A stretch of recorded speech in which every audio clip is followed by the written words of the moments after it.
कैसे हैं आप सभी?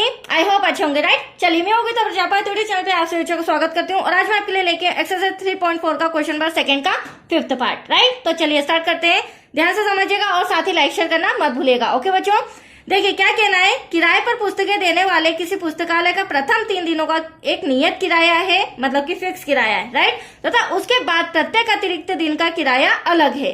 अब सरिता ने 7 दिनों तक एक पुस्तक रखने के लिए 27 रुपए अदा किए। मतलब सरिता नाम की स्टूडेंट है, उसने इस लाइब्रेरी से एक पुस्तक ली है और कितने दिनों तक उसने अपने पास रखा? 7 दिनों तक, और टोटल 27 रुपीज उसने अदा किए। मतलब कि 7 दिनों में से 3 दिन का किराया तो फिक्स होगा और बचे अदर 4 डेज, उनका किराया क्या होगा? अतिरिक्त, राइट। जबकि सूजी ने एक पुस्तक 5 दिनों तक रखने के लिए 21 रुपए अदा किए। सूजी ने उस पुस्तक को 5 दिन तक रखा है और उसने कितने रुपए अदा किए बच्चों? 21 रुपए। तो 5 दिन में से भी 3 दिन का किराया फिक्स होगा और बचे 2 दिन का किराया अतिरिक्त होगा, राइट। अब क्वेश्चन क्या कहा गया है? नियत किराया तथा प्रत्येक अतिरिक्त दिन का किराया ज्ञात कीजिए। तो देखो, जो हमें क्वेश्चन किया गया था, हर बार मैं आपको बोलती हूँ जो भी हमें क्वेश्चन किया जाता है उसे हम मान लेंगे। तो देखो मैंने थोड़ा सा रिटर्न भी करके रखा है बच्चों।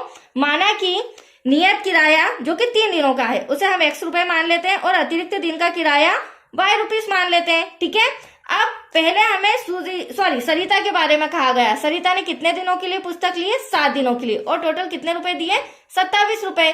तो 7 दिनों में से 3 दिन का किराया तो फिक्स होगा, बचे 4 दिन, मतलब 4 दिन का अतिरिक्त किराया हमें निकालना है। तो यहाँ पर फिक्स तो हम ऐसा का ऐसा x ले लेते हैं, राइट, प्लस का साइन।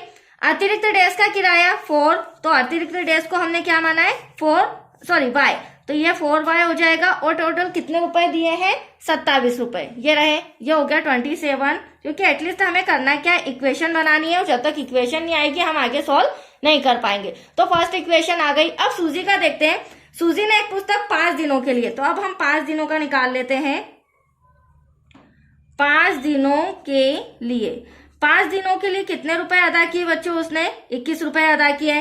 अब स्टार्टिंग के 3 दिन का किराया तो फिक्स है, तो ये x फिक्स हो जाएगा, राइट, प्लस 5 में से 3 फिक्स है, तो बचे कितने? 2 डेज, तो 2 अतिरिक्त, मतलब 2 दिन अतिरिक्त उसने अपने पास पुस्तक रखी है, तो उसका किराया हमें फाइंड करना है। तो ये रही हमारी इक्वेशन नंबर 2। अब समीकरण 1 और 2 दोनों आ चुके हैं। अब हम विलोपन विधि से इसे सॉल्व करते हैं। तो समीकरण 1 व 2 से, अब देखिए बच्चों, समीकरण 1 है हमारा x plus 4y equals to 27, और समीकरण 2 है x plus 2y equals to 21। अब देखिए होता क्या है विलोपन विधि में, या तो हमारे x के गुणांक सेम आना चाहिए या y के गुणांक। अब यहाँ पर आप देख रहे हैं x के गुणांक सेम है, तो x के गुणांक सेम है तो चिन्ह अपोजिट होना चाहिए। x ये भी प्लस का है, ये भी प्लस का है, तो यहाँ पर हमें चिन्ह बदलना होगा, जो कि मैंने पहले भी आपको समझाया है।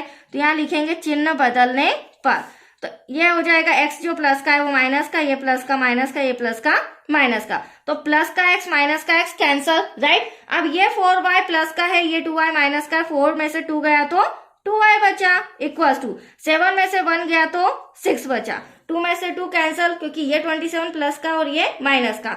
अब हमें y निकालना है, तो क्या करेंगे हम? यहाँ पर मैं बता देती हूँ y का मान, y इक्वल्स टू 6 इंटू का 2 डिवाइड में 2 3 जा 6, तो y इक्वल्स टू आया है 3। और y क्या था बच्चों? अतिरिक्त किराया। मतलब अगर आप एक दिन भी एक्स्ट्रा अपने बुक को 3 दिन के अलावा एक दिन भी एक्स्ट्रा रखते हैं तो आपको 3 रुपए के हिसाब से एक दिन का देना होगा। That's clear.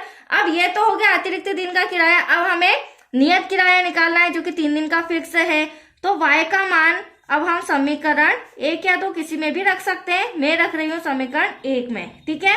समीकरण 1 है हमारा x plus 4y equal to 27, तो x तो ऐसा का ऐसा, 4 ऐसा का ऐसा, y के प्लेस पर क्या आ जाएगा बच्चों? 3 इक्वल टू में 27, x प्लस 4 थीसा क्या हो जाएगा? 12 हो जाएगा, इक्वल टू में 27, x इक्वल टू 27 प्लस का 12 इधर आके माइनस का हो जाएगा, x इक्वल टू 7 में से 2 गया 5, 2 में से 1 गया 1। अब आप देख सकते हैं बच्चों ये हमारा x मतलब कि फिक्स किराया, नियत किराया भी आ चुका है 3 दिन का, जो कि 15 रुपीज है, और अतिरिक्त एक्स्ट्रा दिन का किराया भी 3 रुपए आ चुका है। तो लास्ट में हम लिख देते हैं यहाँ पर, यहाँ तक आया आपको समझ में? नियत किराया जिसे हमने x माना था इक्वल्स टू 15 रुपीज। ठीक है, ऐसे ही अतिरिक्त किराया को हमने क्या माना था बच्चों, y equals to 3 rupees. That's your answer. इबारत वाला सम है तो पूरा एंड तक लिखना होगा, राइट बच्चों। चलिए, छोटा सा सम था, ये कंप्लीट हो चुका है। अब आज के लिए इतना ही, और नेक्स्ट वीडियो अब मिलेगा आपको एक्सरसाइज 3.1 और क्वेश्चन नंबर 1, जिसमें हम ग्राफ बनाना सीखेंगे। ओके।